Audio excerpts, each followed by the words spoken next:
Good morning mga kagigil. Ayan, mag-aalmusal na tayo, no?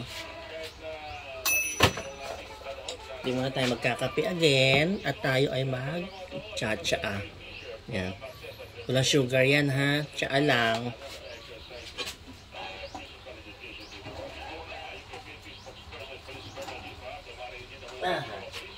Mas tinapay natin ang baget.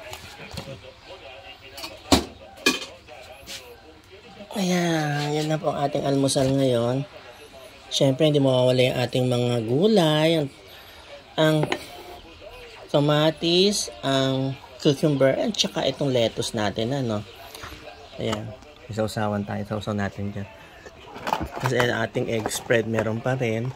May cheese tayo dyan. Okay na. Solved na itong almusal natin.